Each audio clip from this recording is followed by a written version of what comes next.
College വിദ്യാർത്ഥികൾക്കിടയിലും യുവാക്കൾക്കിടയിലും synthetic ലഹരിമരുന്ന് എത്തിച്ച് വിൽപ്പന നടത്തിവന്ന വ്ളോഗർ കുന്നത്തുനാട് കാവുംപുറം വയനത്തറ വീട്ടിൽ 28 വയസ്സുള്ള സ്വാതി കൃഷ്ണ അറസ്റ്റിലായി.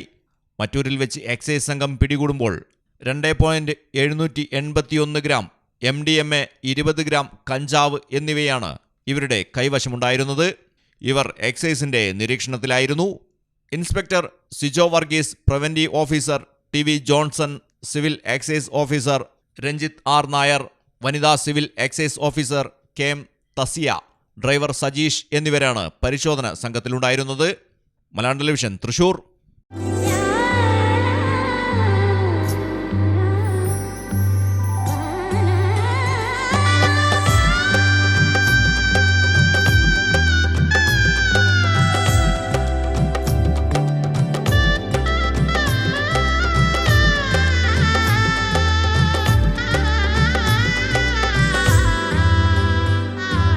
Celebrate the moments of colors.